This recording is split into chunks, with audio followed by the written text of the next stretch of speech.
What's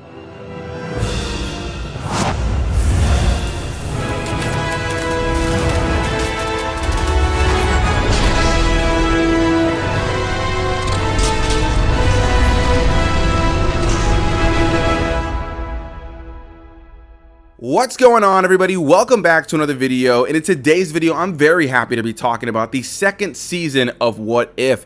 I actually got the awesome opportunity, thanks to the kind folks over at Disney, to get full access to the entire season. Now, for anybody who's unfamiliar, What If this time around is coming out in 9 consecutive days, supposed to be a gift each and every single day. And as of filming this, there's actually just a couple of episodes into that whole process. I think there's 3 episodes that have aired. I'm planning on dropping this on Christmas if it all works out. The 4th episode should be coming out today, and there's 9 episodes in the season altogether. I just finished wrapping up checking out the 9th episode, the final episode, and quite frankly I would have gotten this review up much sooner, but unfortunately I wasn't able to due to the fact that they dropped this just at the most inopportune time. I think for people who do videos like this, there's a lot going on with everybody's lives right now, with work and family and Christmas time, and I just did not have the time. As soon as I saw the email for it, I was actually on my way to go visit family and spend a day with family, and then I had to come home and I had to work the next day, and just timing did not work out for me to be able to check out this entire season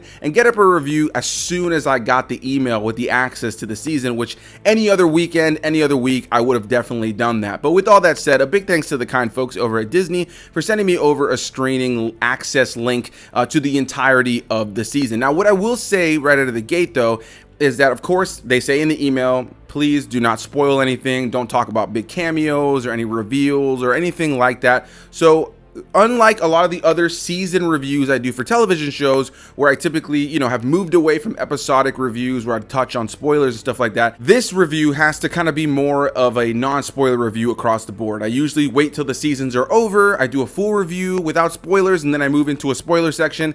This time around, I can't do that. I won't be doing that. And if there's enough interest in the comments, then maybe later on in this week, once the entirety of the season has dropped on Disney Plus, I'll go back, I'll revisit the episodes, I'll write some notes, and I'll do a bit more of an in-depth review here on the channel for you guys. But for now, I'm just going to be kind of using this as my chance to get my general thoughts out on the season, my impressions out, and yeah, I'm happy to say I had a good time with season 2 of What If. Now, if you're watching this and you have no idea what What If is all about, the first season came out, I believe, in 2021, which I can't believe it's been that long at this point, or at least aired starting around that time and rolled into 2022, and they released all of those episodes week by week, whereas this one's coming out in 9 consecutive days instead. And so if you're not familiar with what If is all about, it's based on a comic line that most notably just kind of does a bunch of alternative kind of worlds in the world of the MCU or in the Marvel universe, and it'll just kind of give you an alternate story where a certain character gets powers versus another character getting powers. Maybe something like Mary Jane got bitten by the radioactive spider instead of Peter Parker, or in the case of what this show has actually done, something like Peggy Carter becoming Captain Carter instead of Steve Rogers becoming Captain America. And so yeah, this is like a just fun kind of alternative kind of approach to the Marvel universe. You can kind of have these silly approaches to things, and one of the coolest things that they do in this show is a lot of times telling a story from a certain MCU movie, but with a different character at the forefront, and it kind of allows you to mix and match characters that have never even spent time together in the movies, coming together for some sort of adventure for 20 to 30 minutes at some point. It's got this cool, fun comic book cell shade kind of animation that at first I didn't love, but it grew on me over time. And yeah, that's the general premise of what If is all about, in case you are not familiar. And that first season was awesome because every single episode was its entirety own thing. It was not something that was connected to anything. It was kind of just its own thing. All these episodes are narrated and watched over by the Watcher, played by Jeffrey Wright. And one of the coolest things about the What If series is that for the most part, all of the actors from the actual MCU come in to play their roles once again. They all reprise their roles, whether it be somebody like Haley Atwell or Paul Rudd or Jon Favreau, Sebastian Stan, and the list goes on and on and on. It's been awesome to see how many of the actors from the movies have come back to play their roles, but it is disappointing at times when certain characters like Tony Stark are not played by Robert Downey Jr., even though Tony Stark does appear in quite a few episodes. So there is the downside, but for the most part, most of the actors, big names, Kate Blanchett, the list goes on and on and on. these actors have all come to play their roles once again that they played in the MCU. I just wish that all of them had. But with that said, it goes without saying, you got a great cast, you got a fun idea, you can kind of just have fun with the MCU. We're currently in the multiverse saga, so that ability to kind of do with whatever you want to do is really awesome. And yeah, that first season specifically had all episodes that did their own thing, and it ended with a culmination of all the main characters of those individual episodes coming together to form the Guardians of the Multiverse to fight one big threat. And so this season, similar to that first season, kind of starts off with each episode mostly being its own thing, standalone adventure, mix and matching characters, a lot of times kind of retelling a story from a certain MCU movie with a different character at the center of it who was not involved in that story originally, and just having fun with some cool, just weird premises. And I was enjoying it. I wasn't in love with the first few episodes of the season, but I enjoyed them all on different levels with cool, fun action and some awesome animation. And again, just being able to hear all these characters voiced by the actors we know and love as these roles. But I'm so happy to say that this season absolutely won me over with the last 4 episodes specifically that I thought were some of the best that this show has produced without a doubt. And one thing that's definitely different about this season than the first one is that the first season, like I mentioned, was mostly standalone adventures, with it all culminating in the final episode, whereas this one has a little bit more of a kind of through line. There is a little bit more of a thread that is followed between all of these episodes, which I thought was really cool. I really enjoyed that element of this series without a doubt, being able to kind of see these small little intricate connections. Now, I think some people though are maybe not going to love that as much as I think, you know, part of the fun of this show is that all the episodes stand on their own, that they're their own adventure, and it's cool that it came together at the end of the first season. But this season far more is trying to tell its own story, where the watcher's narrative is kind of starting to trickle in from one episode to the next. And for me, it worked because of the way that they wrapped things up with the final 4 episodes. And again, I can't really touch on spoilers. I can't talk about what a lot of the things that happen in this later half of the show, but there are a lot of fun surprises and some cameos, and most notably the way that the show actually ends, the final shot of the show, I think is going to make a lot of big, fans of this show kind of have a big smile on your face. I think that if you're a fan of the MCU and you've been keeping up with recent projects, there's going to be a lot of great moments. And one of the coolest things after watching the first season of What If was the fact that there were some things we got to see trickle out into some of the movies. We got to see an alternate MCU version of the dark Doctor Strange that we saw in this show in the Multiverse of Madness, along with Haley Atwell being able to actually give us a live action iteration of Captain Carter, even if that was short-lived.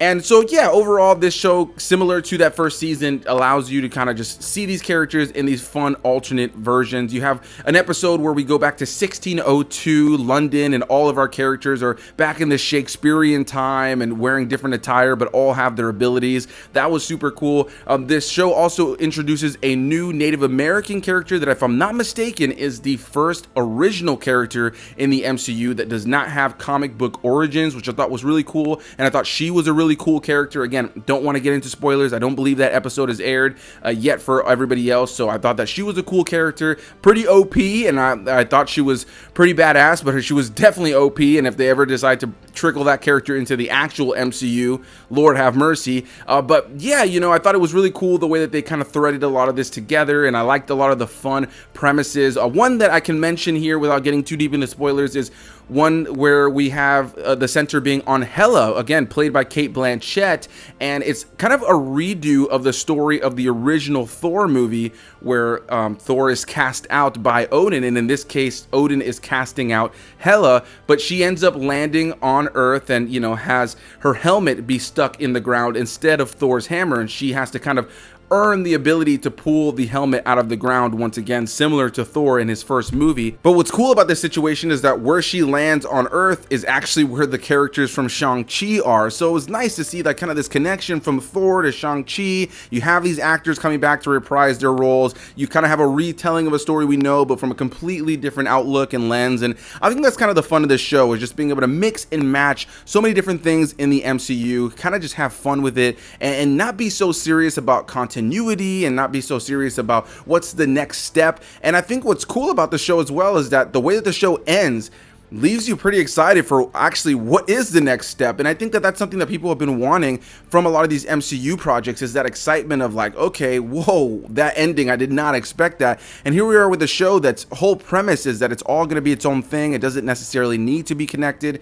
and then you have moments that do feel like they kind of connect through the multiverse to the storyline that we're kind of following overall in live action, and it feels like a genuinely nice surprise, and that was something I really enjoyed, most notably about the last 4 episodes of this season. That's not to say that the first few episodes of the season were not good. I enjoyed them thoroughly. I thought there was a lot of fun to be had, some great action, some great moments that made me laugh. It was nice to hear all of these actors in these roles, but the final 4 episodes of God, I keep hitting this thing. The final 4 episodes of this show I thought were a great time. I thought that they were really just cool visually and story-wise. I thought that they had a lot of fun with the what if premise. They had a lot of fun with kind of doing these bonkers ideas, but really kind of setting up a through line. And one of the things that's the biggest through line of this season is specifically Captain Carter, who has a big focus in this season. Hayley Atwell comes back to play the role. Of course, like I mentioned before, we got to see her in Doctor Strange in the Multiverse of Madness.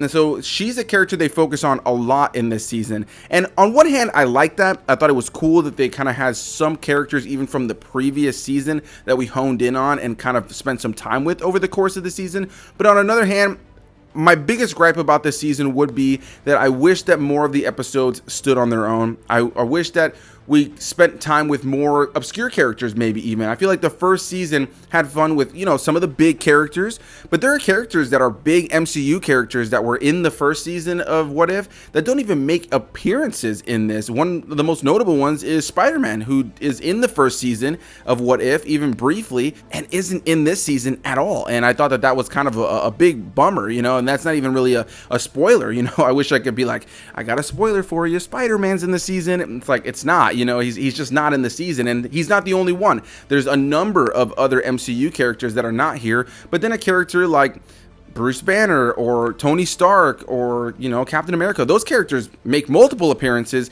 in different timelines, playing different versions of those characters over the course of various episodes. And that was a big gripe for me, as I felt like we reused a lot of the same characters across different episodes, most of them always being a different version of that character through the multiverse.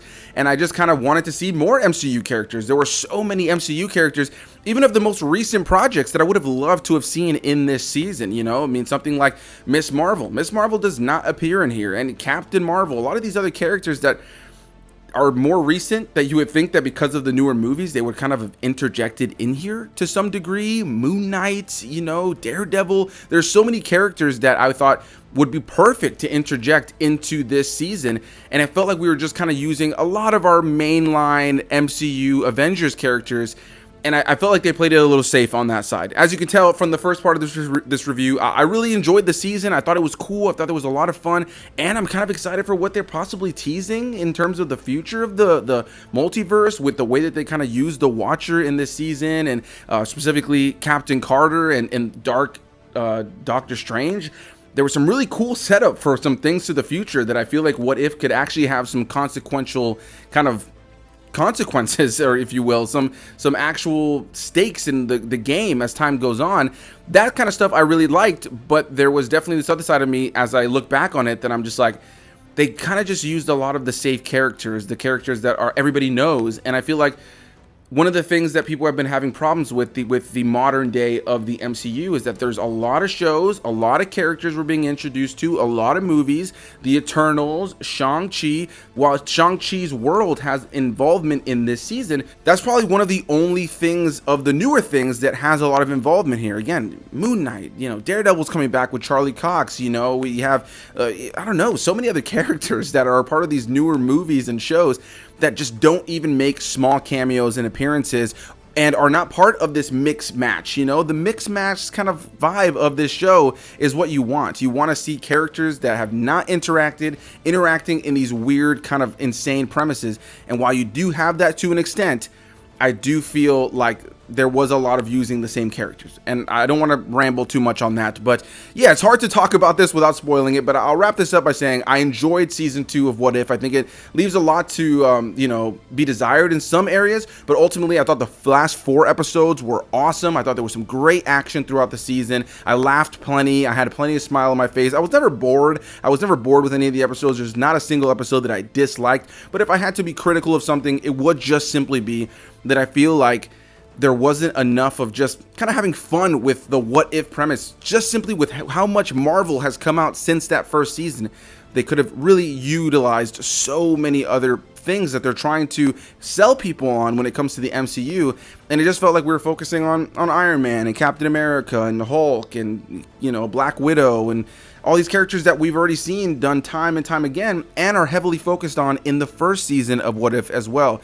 Something I hope with the third season of What If that we can maybe get. I'd like to lean into kind of bringing in some characters that are part of the MCU now, that have been interjected into the movies and the shows already, but just didn't get a chance to kind of have their time in this series that is all about mix and matching silly premises with cool characters. So anyway, I'll stop rambling now. Big thanks to you guys for watching. Definitely want to hear what you guys have to say down below. Are you looking forward to this? Have you enjoyed the first few episodes that have come out? And if you're watching this way down the line, what did you think of the entire season? Do you agree with me? Do you not agree with me? Whatever the case may be, I'm cool with it, and I can't wait to hear all of the comments, agreement, disagreement, and all that jazz down below in the description box, or in the comment section. At this point, I'm starting to ramble. I'll see you guys in the next one. Bye-bye.